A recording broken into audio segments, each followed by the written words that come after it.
Tonight, 17 years after the death of little Jeffry Kelton Skaggs, the Maury County toddler's death has now been ruled a homicide. That's the result of a second autopsy, and it comes more than a decade after News Channel 5 chief investigative reporter Phil Williams first began raising questions about the death. And Phil, I know you've been on this story for so long, and it's got to feel a bit personal now, right? That's right. Jeffry Kelton Skaggs was born just 4 months after my own son. So, I approached it sort of like a parent. His death was initially ruled an accident. Now, with these new autopsy results in hand, investigators are once again looking for justice for Jeffry.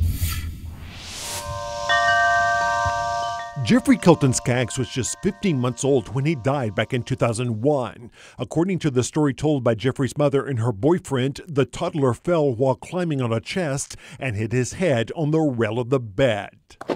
Then, back in December, investigators exhumed his body for a second autopsy. Now that autopsy tells a different story. It found fractures on the backside of Jeffrey's skull that, quote, would have required considerable force to produce. It concludes the cause of death was multiple blunt force injuries, the manner of death, homicide, the circumstances, assaulted by others. But an exclusive News Channel 5 investigation put it comes almost 12 years after our exclusive investigation first began raising questions about the case.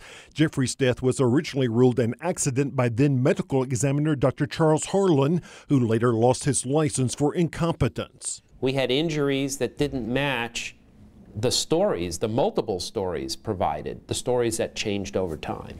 State medical examiner Dr. Bruce Levy questioned the findings. We felt it was never fully investigated. As did the former director of the Tennessee Bureau of Investigation, Larry Wallace, and the state board that oversees doctors' licenses came to the same conclusion. The child's actual manner of death was a result of non-accidental trauma. Meaning? Meaning that in the judgment of the authors of this article, it was a homicide. Murder. It was murder.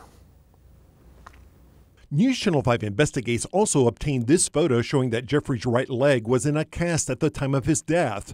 The family said it was the result of another fall. But when state officials asked the judge to exhume Jeffrey's body as part of an investigation of Harlan, District Attorney General Mike Bottoms, a longtime Harlan friend, refused to sign off on it. So what about this little boy? What if you're wrong, sir? Do you believe this was murder? I believe it was definitely not accidental. 4 years ago, Brent Cooper was elected DA to replace Mike Bottoms, and he reopened the investigation into Jeffrey's death.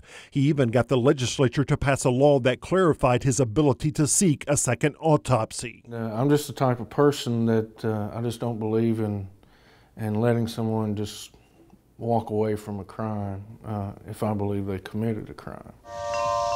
Now the new autopsy makes it clear that what happened to little Jeffry Kelton Skaggs was indeed a crime. Now, late today, the DA, Brent Cooper, said in a statement that the latest autopsy report is just a piece of the puzzle and that the investigation is continuing. Cooper added, quote, the search for justice in the death of Kelton is not over, and we are undeterred in our effort to bring those responsible to justice. Meanwhile, the little boy's mother, Brandy Edelman, had fought back for years against efforts for a second autopsy. Her attorney says it was for emotional reasons. Today, he says there are no words to express the family's continued brokenness over Kelton's death and questions that have arisen. He added, the family will continue to cooperate fully with the efforts of the District Attorney General's office in this extremely emotionally difficult investigation. I would imagine time could be a real problem. 17 years is a long time. Yeah, absolutely. We see these pictures of this innocent boy, but he would have been 18, almost 19 years old right now. When I first started investigating Jeffrey's death, my own son was in first grade. Today he's a freshman in college, so that gives you an idea of how much time has passed. Makes you think. Absolutely. Phil, thank you. By the way, you can see much more of the mother's statement along with the autopsy report at newschannel5.com. There you will also find Phil's original Justice for Jeffrey investigation.